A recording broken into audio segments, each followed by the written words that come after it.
The United Nations Economic Commission for Africa, Sub-Regional Office for Southern Africa, UNECA SRO-SA, in collaboration with the University of Zambia, Department of Economics, the International Monetary Fund, IMF, Zambia Office, and the United Nations Development Programs, UNDP, organized a public lecture under an initiative to promote engagements with stakeholders in Zambia on topical issues impacting on the economic growth and development of the country.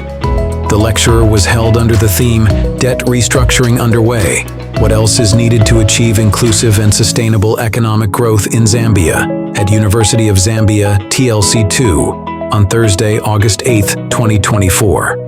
The lecture included 2 key presentations from the IMF and UNECA, followed by discussant interventions and a question and answer session. The public lecture was done to in order promote student engagement and awareness on the implications of the national debt management process, explore the implications of the ongoing debt restructuring process on Zambia's economic prospects, and promote continuous dialogue amongst partner organizations in an effort to support Zambia's sustainable and inclusive economic growth. Ladies and gentlemen, Bamonkuna Bamoma, my name is Dixon Young Mutambo, popularly known as the Governor, and I'll be one of your hosts, one of your moderators for today's public lecture about debt restructuring made possible by the International Monetary Fund, the United Nations Development Programs, and the United Nations Economic Commission for Africa Sub-Regional Office for Southern Africa, UNECA SOSA. All right, so good evening, ladies and gentlemen. And I wish to welcome you to the University of Zambia, and specifically this public lecture. Now, as you know, our country is facing so many challenges, and you are talking about the tight fiscal space, inflationary pressures. Now I think inflation is standing at about 15.4.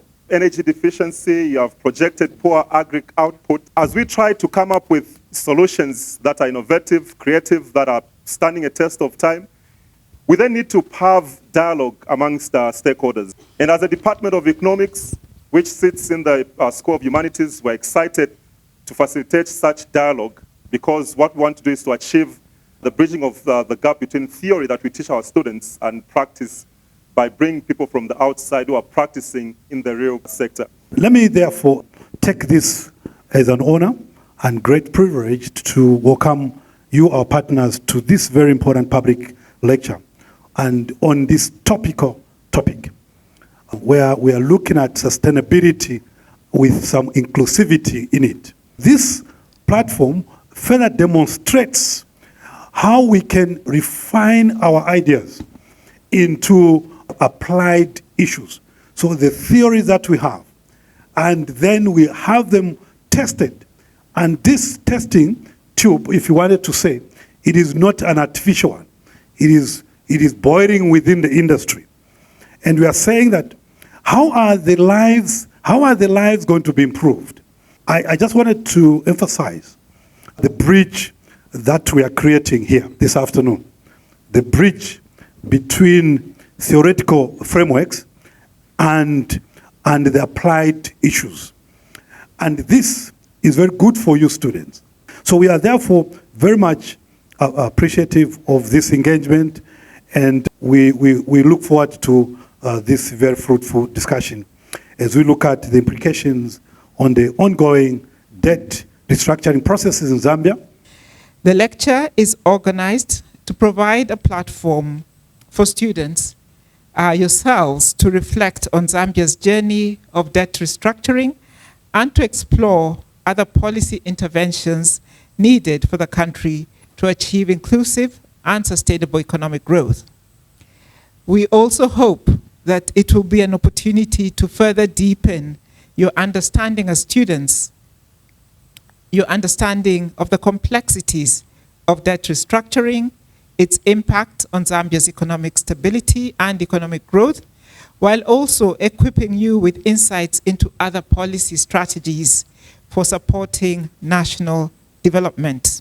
Is that we're also hoping that it's an opportunity for yourselves to propose interventions that are important to shaping a bright economic future for Zambia, to complement the benefits of the ongoing debt restructuring and to ensure that the benefits of growth are widely shared and that they contribute to the well-being of all the citizens.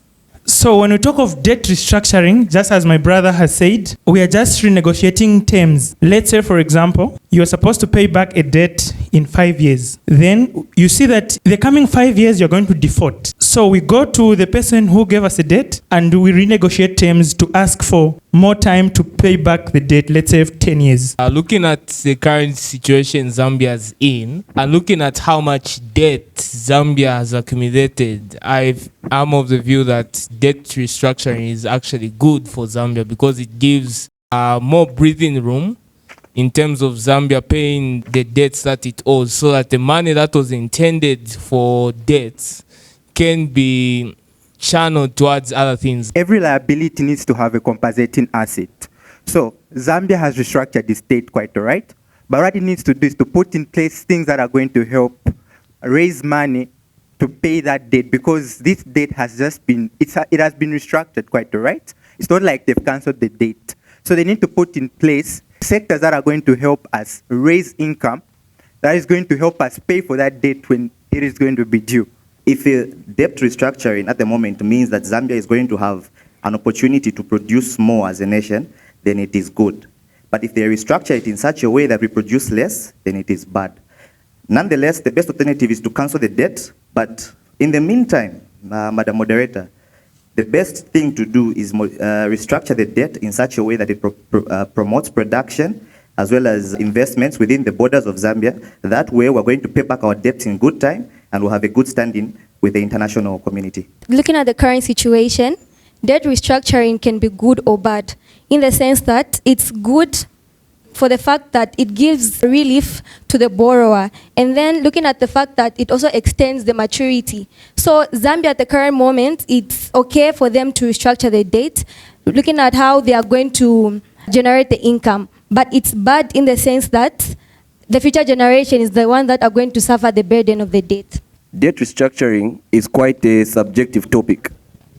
If you restructure with a view to make further investments, it's a good thing. But looking at Zambia's current state, the better alternative they would have gone for was a debt cancellation. Yes. Because if debt restructuring is not handled well, it's something that I like to call generational debt. It will not be settled now, but will be settled in the future by someone else who will want to have who say a president who will come in with their own ideas in their main area of focus, but their main area of focus will be altered because of there being a debt that will need to be settled. On the topic of discussion, debt restructuring underway, how can we achieve inclusive and sustainable economic growth? But first things first, we have to understand what is debt restructuring. How can we achieve inclusive and sustainable economic growth? And what is inclusive and sustainable economic growth? Well, we first have to understand in simpler terms that when we are talking about debt restructuring, we are simply referring to a more simple way or easier way of a country repaying its debt. In the case of Zambia, this involves extending the repayment period. But before that, we have inclusive and sustainable economic growth. One thing we have to understand that these goals are under the SDGs number 8, and these goals can only be achieved if we were to have a full and productive employment that also includes decent work. But what conditions could be applied for us to reach such a level? Before we go any further, we also have to understand that what made us reach here, we have to go back to the economic history of Zambia. And when we go back, we're going to find out that it all started in the days of our father, Dr. Kenneth Kaunda, may he so rest in peace. We all know that the main export of Zambia is copper. And in the 1970s, the prices of copper started going down. At the same time, the oil prices started going up. But in that case, as a country, and as a country that depends heavily on exporting copper, the debt crisis originated in the 1970s with debt overhanging. And this crisis actually led to a more a more rapid and a more worsening kind of economy that we as a country couldn't even repay back. We have faced a lot of unstabilization since our debts have been defaulted, and Zambia failed to service its debts and everything else. But in 2001, we find out that the IMF, together with the World Bank, combined together accounted of about 86.5% of our debt, which was about 2 billion. Through the 10 years, so from 2010, we experienced a lot of bonds being issued. For example, in 2012, we had a $750 million bond issued by the government of Zambia, which at the time was credit rated as a B, which for a young and small economy like Zambia was a massive achievement at the time. So how do we find ourselves in this situation? The signs were there for a very long time. The IMF had even raised an alarm, a red flag, years before, talking about how unsustainable Zambia's debt accumulation rate was. In February 2021, the government of Zambia applied for the G20 Common Framework. The G20 Common Framework is basically a mechanism through which world bodies like the IMF, the World Bank, help coordinate the debt restructuring or debt management of countries, especially those which have been having balance of payments inconsistencies or imbalances. At the end of 2021, the government of Zambia and the IMF reached a staff level agreement in which a $1.4 billion program was agreed upon. And in August 2022, the deal was finally approved by the executive board of the IMF, which was a 38-month extended credit facility program through which the IMF and the government of Zambia would help the country restructure its debt whilst limiting the impact it will have on the everyday citizen. Debt defaults have caused numerous issues for countries. One of the biggest ones for Zambia was credit rating. So because of a debt default, you get into a situation where there's a loss of investor confidence and international capital markets become very limited for you. So you either can't access debt or capital from the international community, or you can only access it at a very high price, that is in the interest payment. Now, this is not sustainable for Zambia, especially that it's still an emerging economy. And so the debt restructuring at the time was the best, most sustainable way through which the country could be able to put itself back on the right roadmap to inclusive growth, but also sustainable growth.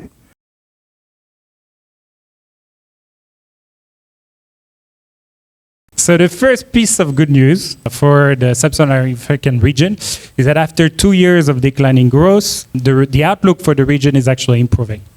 It's improving, but it remains pretty tepid. It's not a very high growth, not fast enough to keep up with the population growth rate. Growth is expected to rise from 3.4% in 2023, that's the graph that you see on the top over there, to about 3.8% in 2024. And you can see Zambia is hovering around there. You know, unfortunately in 2024, the drought has hampered the economic recovery that we forecasted, both because we have massive energy shortages, because most of the power in this country, as you know, is hydro-generated, and also because, you know, the drought is impacting the livelihood, a lot of farmers and consumption. So that has essentially, you know, decreased our economic projection for Zambia to 2.3% in 2024. The second piece of good news is that the macroeconomic imbalances continue to improve. So the median headline inflation across the region peaked from 10% in November 2022 to around 6% earlier this year in 2024. Unfortunately, here again, you know, Zambia has increasing inflationary pressure. As was mentioned, the latest inflation was 15.4%. And, you know, this is in part because of the large exchange rate pass-through, but mostly increase in food prices, and to some extent fuel prices, right? So inflation is a bit more sticky in Zambia.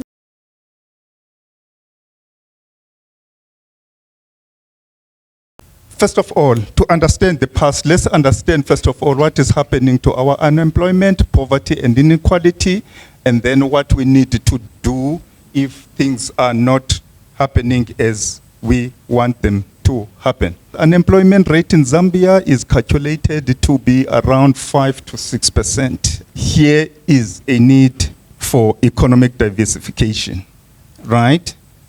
And Zambia's 8th National Development Plan, is the Bible for this. And more particularly, it refers to the need to boost up the manufacturing sector. GDP does not pay debt. Revenue does. We need to have a lot of our revenue not being used to service debt, but being used for development purposes. So how do we do this? And one critical area that has been left out is the informal sector. The informal sector, and you talked about it, you can call it SMEs, contributes 50% of the GDP. That's really, and more, maybe 80% of the jobs in this country. That is the economy, inclusivity and sustainability. So how do we make the incentive? And I want to propose to you that we need to move through a process of formalizing the informal. And how do we do that? Because we know that the formal sector is characterized by low wages, poor working conditions, lack of social protection, and those kinds of things. How do we move to a system where we now have more jobs, more growth, and more revenue coming from the informal sector? And I want to propose 3-4 things, and then I'll be done. Number one is the need to focus on creating decent jobs and durable jobs within the informal sector. The other one is having very strong regulatory frameworks, and I think Eric also talked about that, strong institutions, and including issues of labor rights. Inevitably, we must talk about entrepreneurship, skills development, and access to finance. These are critical as we move from a largely informal economy to a more formal economy. And then lastly, should be accompanied, especially during the transition phase, by more extension of social protection, because not everybody will move at the same pace, and how do we take care of those who are not able to move and to get into the formal sector all of a sudden? The MSMEs, where most youth and women, what we are doing at ECA is that we are trying to encourage those institutions, financial institutions, to be able to be user-friendly to the MSMEs in terms of accessing finance. The second one is on capacity building, for them to understand the regulations not only within the country, but also regionally and continentally, to understand the African Continental Free Trade Area, how they can take advantage of it, what benefits are there in terms of accessing markets. We are just supporting this. Like, we are an accountability partner, and we provide financing at 0 interest rates, right? Like the financing that you get from the IMF, there's no cheaper financing. Importantly put at distance. Like, we are the lender of last resort, so we come to help, giving a bloodline, if you want, to ensure that, the government can still meet its external obligation. In Zambia, you had a few pockets of ineffective spending, which of course, as you know, included fuel subsidies. And I'm bringing that on purpose because I know it's a tricky topic. But when you look at fuel subsidies, they're very expensive on a budget. And what you see when you subsidize the good, so essentially when you make it cheaper than what it costs, the more you consume that good, the more you benefit, right? So people who consume the most fuel are usually the wealthier part of the population, the bigger firms and so on. Well, they benefit the most, right, from this. So in a way, it's an effective fiscal allocation.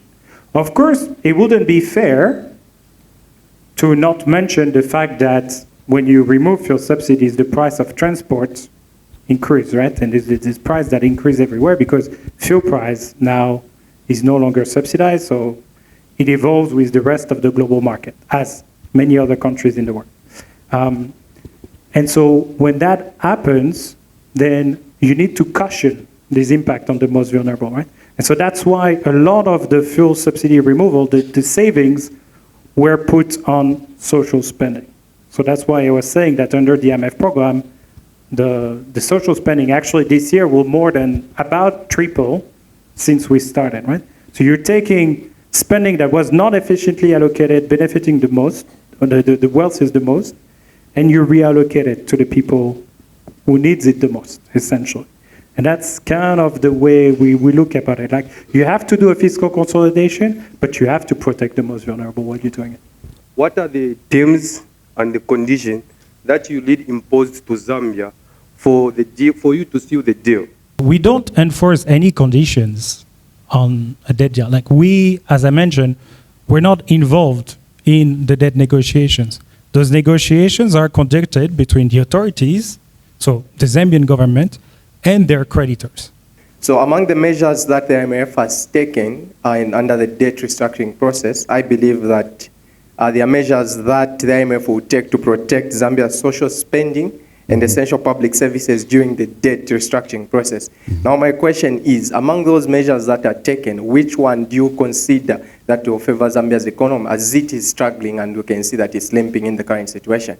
Thank you so much. The way we look at an IMF program, there is a fiscal consolidation, but of course, you know, fiscal consolidation, you need to make sure that it doesn't disproportionately impact the most vulnerable. And so on social spending, there is a ceiling. So it means that there is a level under which the social spending of the government of Zambia cannot go under the IMF program, so that we ensure that they spend enough on social needs while still adjusting current expenditures. What measures have you put in place as the IMF to make sure that Zambia is able to pay back the mountain of debt that we have, the moment the period that has been agreed upon, that once that extended period credit facility comes to an end, Zambia can pay back those debts? Thank you. IMF, when you want to get money from IMF, and that money usually comes with conditions, though Mr. Eric is trying to deny, but I was trying to, I did the research and yeah, it has given that. And one of the conditions which we were given as Zambia recently was the removal of subsidies, which has enabled us the high price of fuel. And most of the people who have been affected are the poor. And then you are saying that we are trying by all means in order for to alleviate poverty. So my question is that why is it that it's our money and we are paying you back, but why is it that you are giving us stiff condition which result us to fail to pay the debt and we may end up into privatization? Yes, because remember in 1991, today we are complaining the issue of privatization. We don't own mines. It's because of we failed to pay the debts, and during the MMD, we end up privatization our mines to be owned by privates. So my question is that why is it are you giving us stiff condition which the money we are going to pay back at the end of the day? Thank you. The government is, the sovereign government of Zambia is aware and very committed to restoring debt sustainability, right? This goes through a fiscal consolidation path. So they are implementing their own fiscal consolidation by, reallocating spending, right? On fuel subsidies, yes, you are right. There is an effect when you remove fuel subsidies because people with the least disposable income are also the least able to afford any small increase, right? In a bus ticket, in a tariff ticket. But this is why, there is a big reallocation towards social spending. The idea here is like making sure that you take money that was leaking mostly to the people who didn't need it and did benefit some of the most vulnerable, but at a very high cost, and you make this a much more targeted approach so that the cash go into the hands, the pocket of the people that need it the most, right? Like the response to the drought is partly made possible because those subsidies have been removed, right? Because the government now has the money to ensure that there's no hunger in this country. The other thing that helps the government is like by freeing that amount of cash, you also free some amount to invest in education, to invest in some of the projects that the government prioritize, and the economic growth originating from this brings more revenue, right? So that then creates a virtuous circle where your budget increase and you can afford to support your people more, right? Thank you. I'm interested in understanding how, as a body that's concerned about the people, beyond the growth of a country, how are we ensuring that if we allow private sector growth, how would the SMEs compete with big companies, foreign companies that are likely to come into the country? Because as it stands, I think I've heard from the presentation that there's still issues to do with capacity building for SMEs, there's still issues to do with access to capital. So how do we ensure that the growth, the private sector growth we are pioneering will reach the grassroots? Thank you. I think preferential procurement, providing those micro, small and medium scale enterprise entry points into the value chain to be part of the supply chains of whatever we produce. When you look at Zambia's strategy into the AFCFTA, one of the objectives is actually to capacitate 11 MSMEs to be export competitive every year, to graduate them into the export market. Specifically, that's a realization that... Do you have any available grants to startups and SMEs? And if so, how can we access them? What would happen to Zambia if the repayment period comes or our loan matures, then we fail to pay as a country? What would happen to our country? You will have to go through, a debt restructuring again, because that's the way this works, right? And so that referred to a previous question, right? Like there is the DSA, right? So the debt sustainability analysis tool, this is what we use to assess the risk of debt distress for a country, right? We have different rating, medium, high, and then in debt distress, we see what Zambia is right now. Our role as students, clearly, the youth are the future of Zambia. So meaning as a youth, you should be able to be aware, you should read more about debt restructuring, such you're not misinformed, so that you probably understand everything and you take the government accountable so that the money is not misused. As a university, we realized that a lot of things have been misunderstood with the IMF. And I think as if our role as students is to be able to understand, research more so that we know how we're able to implement conditions that are going to make us, reach a point where we have inclusive and sustainable economic growth. Another thing we have to know is that as students, the main key things that we have to involve ourselves into is agriculture, not just focusing on financial systems and everything else. My biggest takeaway is there needs to be more public outreach, community engagement into this kind of topical issues that the country currently faces. It would be very important for us to have these conversations more frequently. My view on debt restructuring has really been broadened on how Zambia has to work on its working in the financial sector in increasing economic growth for Zambia. And one of my key takeaways was learning more about progressive income tax.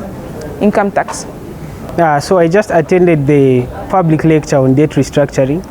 The program was very insightful. I wasn't expecting much, but fortunately, being in attendance has just given me a broad aspect of what it means when we talk about debt restructuring.